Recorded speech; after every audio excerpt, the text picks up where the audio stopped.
Chers Nivernais, chères Nivernaises, bonjour. Je m'appelle Marc-Alexandre Vincent et je suis candidat aux élections législatives anticipées de 2024 pour la deuxième circonscription de la Nièvre. Et je voulais justement défendre notre département à travers un programme qui est concret, qui a été fait par mes soins, par mes équipes, avec les avis de plusieurs Nivernais ancrés sur le territoire, que ce soit des agriculteurs, que ce soit des commerçants, que ce soit des personnes travaillant dans le milieu culturel, des personnes qui travaillent dans le milieu typiquement du parc régional du Morvan. Et je pense qu'il est bon de le rappeler actuellement, vous votez pour des députés, vous ne votez pas contre des partis politiques ou pour un parti politique, vous votez surtout pour des gens qui vont vous représenter à l'Assemblée nationale.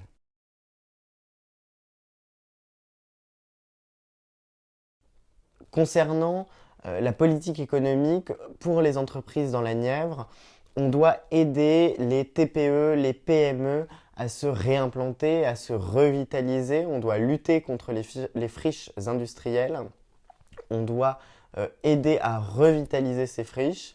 On a un ensemble d'entreprises qui ne demandent qu'à être actives, qu'à revenir s'implanter dans le département. Il faut les aider d'un point de vue économique pour recréer de l'emploi, recréer des postes, permettre aux gens de revenir et donc à des jeunes de revenir dans notre département.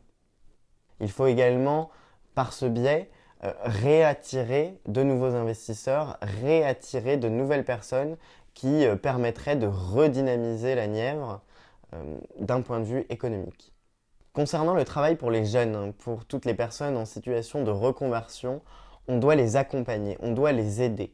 Dans la Nièvre, on remarque que les jeunes sont obligés de partir pour effectuer leurs études. Cependant, ils ne reviennent pas.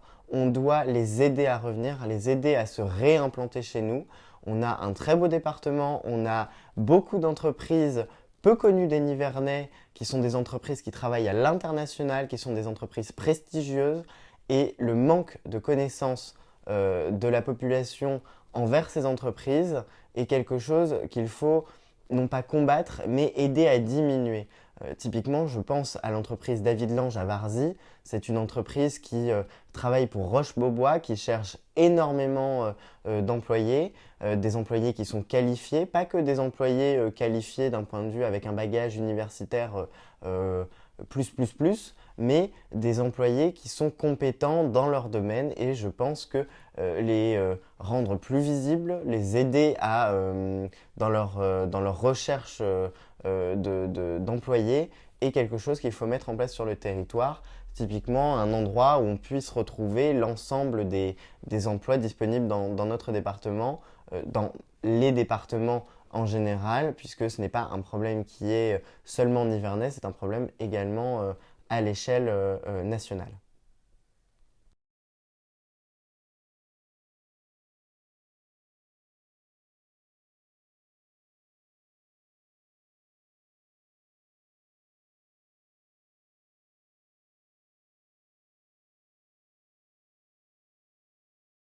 Concernant la politique agricole, vous le savez, je suis fils d'agriculteur, donc les problématiques agricoles, je les connais et je pense que les politiques qui sont menées actuellement dans le département pour les agriculteurs ne les concernent pas ou du moins ne sont pas les meilleures, les plus terre à terre, si je puis dire, pour les aider.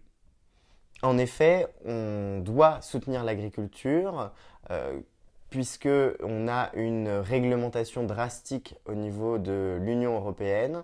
On doit lutter contre l'agriculture déloyale qui est menée par d'autres pays de l'Union européenne. Nos agriculteurs font pourtant le maximum. On doit les aider à contrer cela, que ce soit d'un point de vue national avec des subventions ou alors les aider d'un point de vue purement législatif en leur assurant un revenu minimal indexé sur le prix de revient des produits.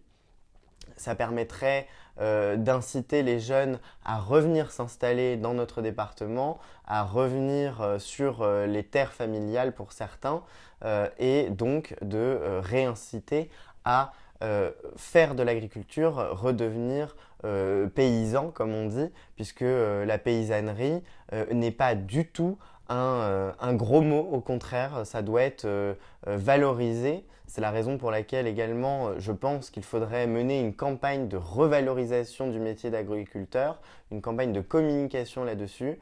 On doit également inciter les jeunes à revenir et cela passe par la diminution également des contrôles, puisque tous les agriculteurs se font contrôler en permanence, mais ne se font pas du tout aider d'un point de vue administratif.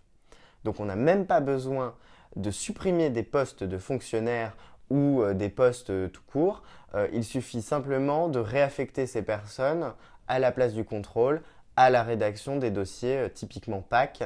Les dossiers PAC, on vous demande à chaque fois de remplir les mêmes dossiers, de vous redemander chaque année si vous avez combien d'hectares, combien de machins. Souvent, ça ne change pas d'une année à l'autre. Donc ça, c'est des éléments en plus que l'administration a déjà d'une année sur l'autre et ça devrait être des choses qui devraient se remplir automatiquement.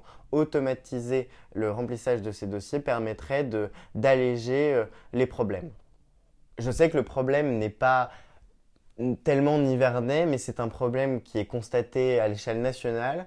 Il faut lutter contre l'artificialisation des sols pour protéger nos terres agricoles, protéger des terres fertiles contre l'urbanisation excessive. Je pense également qu'il faut valoriser les produits des agriculteurs de A à Z sur notre territoire.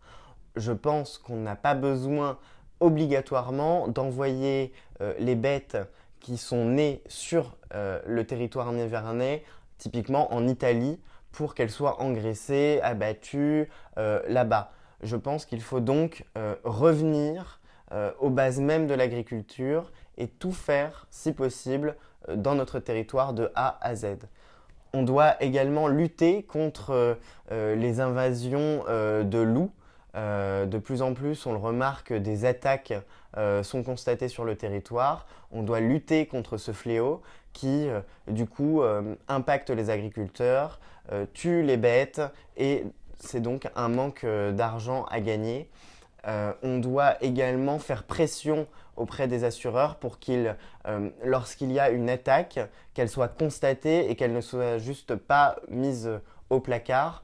On doit, de ce fait, inciter et surtout les forcer, lorsqu'il y a une attaque de loup, à verser le dédommagement prévu aux agriculteurs. On doit également aider les agriculteurs dans les versements des fonds qui leur sont promis. En effet, l'Union européenne a versé des sous à la région. La région n'a jamais reversé ces sous aux agriculteurs.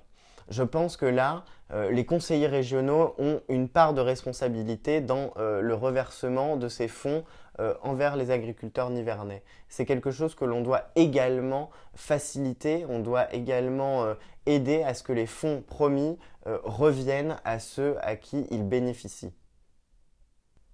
Il faut également aider nos agriculteurs d'un point de vue purement de santé, puisque les agriculteurs, par toutes ces charges administratives, tous ces problèmes d'endettement pour certains, puisque actuellement une installation à 400 000 euros, c'est considéré par certains comme une petite installation, un petit prix. C'est des choses qui conduisent les agriculteurs à du coup avoir des problèmes de dépression, de problèmes de santé mentale, on peut le dire. On le voit avec le suicide agricole. C'est quelque chose qui doit être aidé. On doit aider nos agriculteurs sur ce problème-là. On doit les accompagner. Je sais que dans la Nièvre, les agriculteurs sont des grands taiseux, mais c'est quelque chose qui, je pense, peut être bénéfique, ne peut être que une aide de les aider également sur ce problème-là.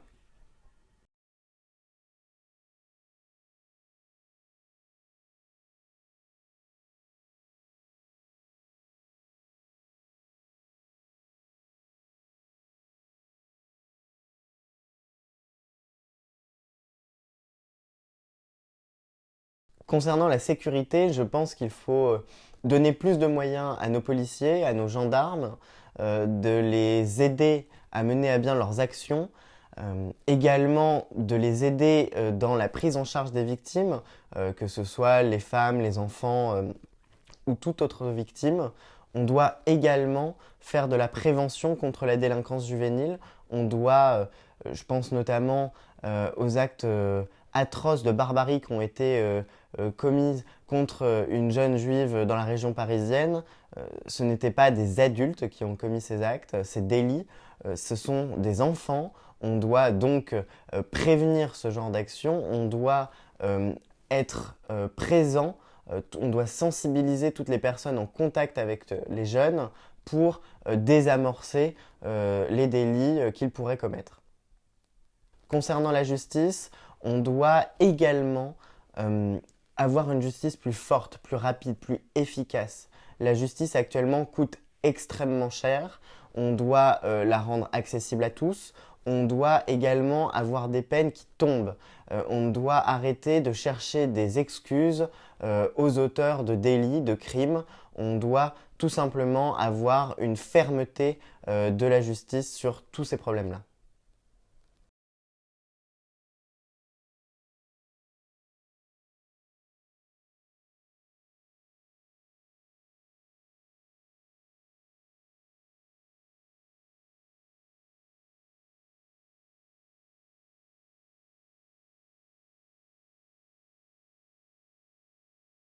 Donner accès à la santé à tous est une de nos priorités dans notre programme. C'est une priorité que l'on peut faire, que l'on peut aider, que l'on peut mettre en place tout simplement en prenant des médecins et en faisant en sorte qu'il y ait un chemin qu'ils suivent de ville en ville, de maison en maison, presque de la santé de proximité. Donc si ce n'est pas les médecins qui vont voir les patients, du moins mettre en place des navettes pour que les patients puissent la prendre, se déplacer relativement facilement et avoir accès à des soins au plus rapide et au plus proche. Dans notre département, il y a de grosses lacunes. Les soignants ne veulent plus venir, les médecins ne veulent plus venir dans notre département. Pourquoi? Puisque la plupart du temps, ce n'est pas un manque de patients, clairement, on le sait. Tous nos médecins, vous le voyez sûrement, tous nos médecins sont débordés, ils font des horaires presque inhumains, je dirais. Mais le problème réside dans le fait qu'il n'y a pas de travail pour les conjoints des médecins, il n'y a pas suffisamment de propositions et je pense que les médecins pourraient revenir dans notre département si on arrivait déjà à réinciter des entreprises à revenir dans notre département. On peut faire cela en incitant fiscalement des entreprises à venir, on peut aider des médecins à s'implanter en leur donnant des aides, certes, mais je pense que si l'on avait même des écoles, assez suffisamment d'écoles, puisque quand on le voit, certains élèves du collège sont obligés de faire 40 minutes tous les matins de trajet pour aller suivre leurs cours, c'est totalement impossible à gérer. Et quand on est un jeune médecin avec sa compagne, des enfants qui arrivent, pour les emmener à l'école le matin, 45 minutes, en plus partir au travail, c'est totalement infaisable au quotidien à pratiquer. Et ça, c'est quelque chose qu'on devrait combattre, qu'on devrait aider en tant que politique. Concernant les personnes en situation de handicap, le département a déjà mis des actions en place avec des navettes.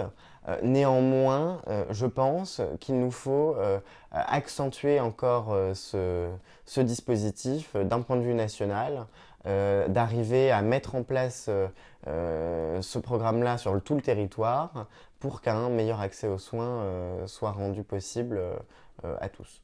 Je souhaite également mettre en place une campagne de sensibilisation sur la santé mentale, puisqu'une personne sur 5 est atteinte de troubles de la santé mentale. Typiquement, vous avez juste à regarder autour de vous. Je pense qu'autour de nous, on a toujours une personne qui a fait un burn-out, qui est dépressive. Dans le monde agricole, typiquement, on n'en parle pas assez. Certains films avaient mis la lumière dessus. Mais les agriculteurs sont profondément touchés par des phase dépressive et je pense que ils doivent être aidés, mais pas que les agriculteurs évidemment, toutes les personnes qui travaillent doivent être aidées, même à l'école, on doit sensibiliser sur ces problèmes-là.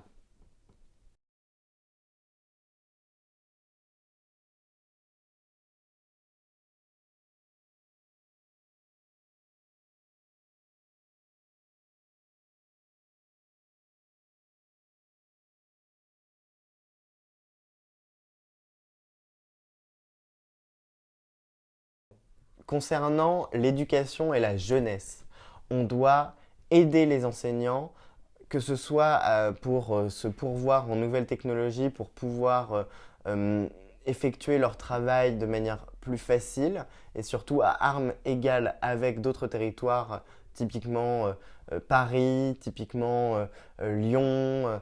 On doit aider nos enseignants à cela.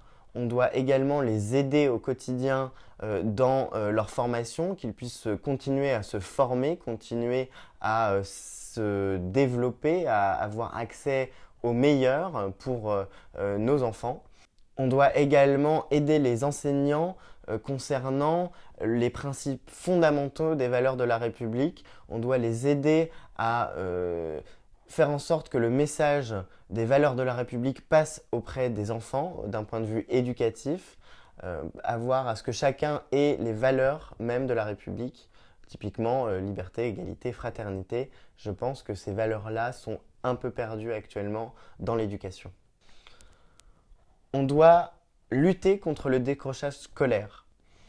C'est un problème puisque les jeunes par la suite ne peuvent pas forcément accéder aux écoles qu'ils veulent ou à des formations rêvées pour eux.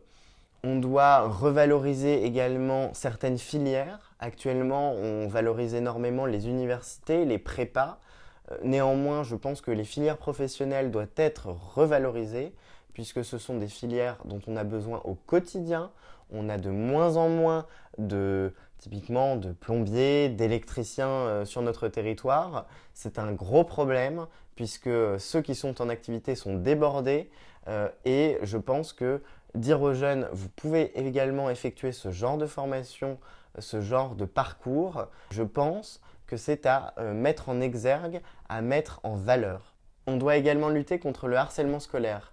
Le harcèlement scolaire est un fléau qui gangrène l'enseignement, qui gangrène la perspective d'avenir pour certains, puisque le harcèlement, qu'il soit physique ou virtuel, est un frein au développement des jeunes, est un gros problème que l'on doit combattre sur notre territoire. Je pense en partie à des témoignages que nous avons reçus sur notre carnet de doléances où une personne nous a écrit que ses 3 enfants à Varzy avaient été victimes de harcèlement scolaire. C'est quelque chose qui donc est réel sur le territoire.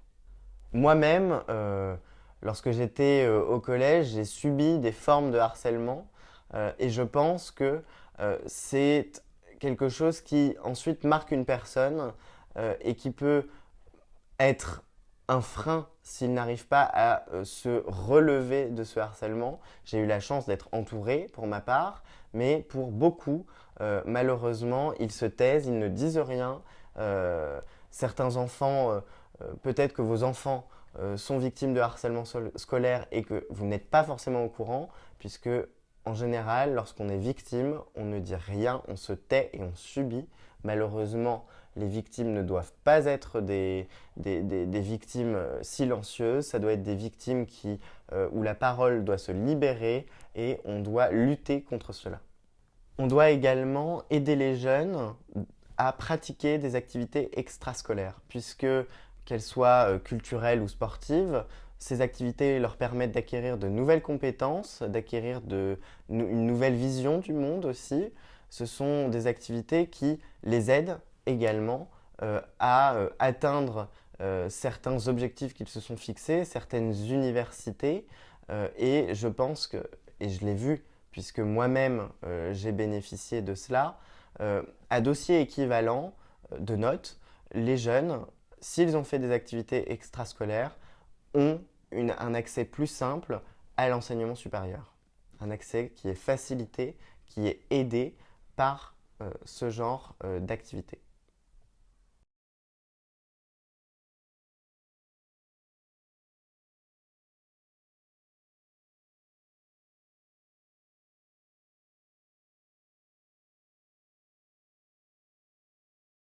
Je pense que la culture doit être une priorité pour tous, puisqu'en effet, elle exergue nos sensibilités, elle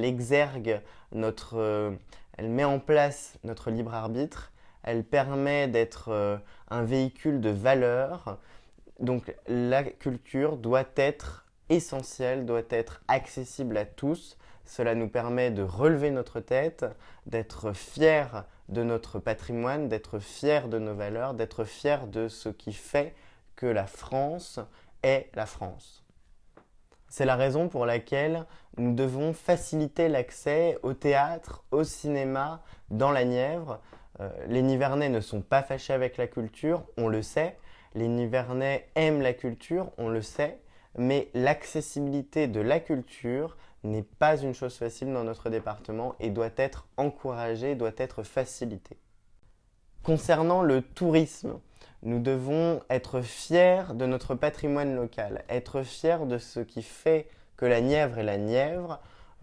On peut penser à divers exemples, certes, mais je pense que la promotion de l'identité locale doit être mise en avant. On doit l'aider, que ce soit par la promotion de festivals, la promotion d'actions culturelles du territoire, mais on doit également aussi la promouvoir à l'échelle nationale. On a un patrimoine qui est très riche, qui est très beau, vous le savez, nous le savons, et ce patrimoine doit être protégé, doit être sauvegardé.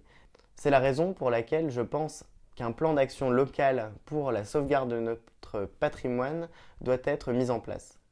Nous devons également soutenir les activités culturelles locales à travers typiquement des actions menées avec les enseignants, inciter les jeunes à se réintéresser au savoir-faire local, à nos châteaux, nos bâtiments, nos églises, nos musées. On doit absolument les inciter à connaître notre région, connaître l'histoire de notre région et être fiers de cette dernière.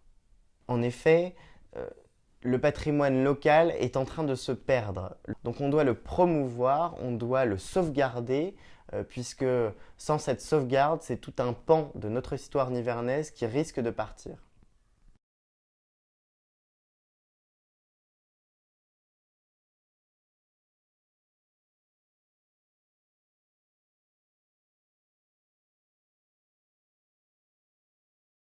Concernant le volet environnemental du programme, on doit absolument préserver l'environnement.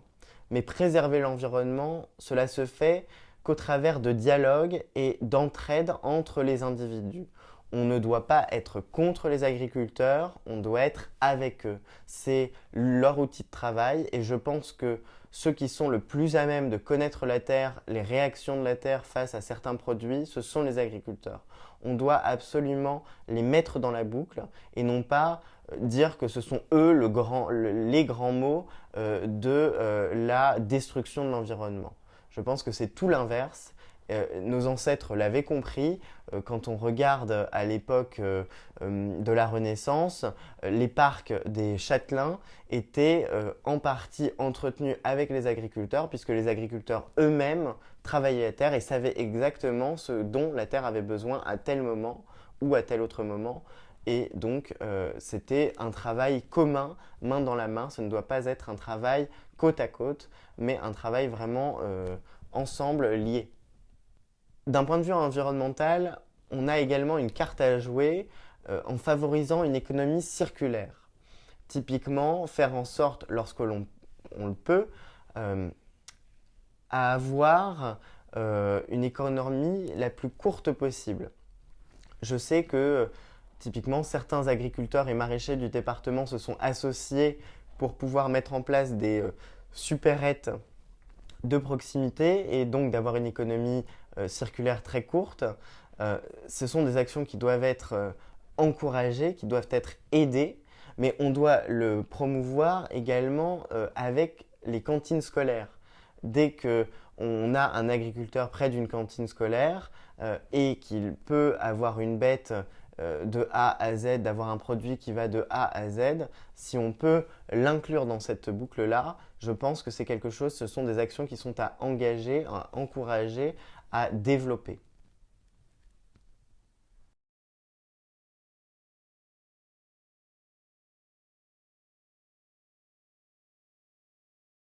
Tout ça, évidemment, c'est pour le renouveau de la Nièvre, tout ça c'est pour nous, tout ça c'est pour faire en sorte que notre département rayonne. Ce sont des idées qui sont concrètes, qui sont réalisables surtout. C'est la raison pour laquelle le 30 juin et le 7 juillet prochain, il faut absolument aller voter. Voter pour nous, pour le renouveau, changer les visages habituels que l'on voit en permanence, les programmes que l'on a déjà entendus, des candidats que l'on a déjà vus. Je pense qu'il y a un ras-le-bol et qu'on doit absolument changer, tourner la page pour redynamiser notre département, pour réinciter les gens à revenir s'implanter dans le département et aussi à redresser la tête, être fier de la Nièvre, être fier de notre département, arriver à le défendre à l'Assemblée nationale. Donc le 30 juin et le 7 juillet, allez voter, votez pour nous, pour le renouveau de la Nièvre, pour le renouveau que la Nièvre mérite.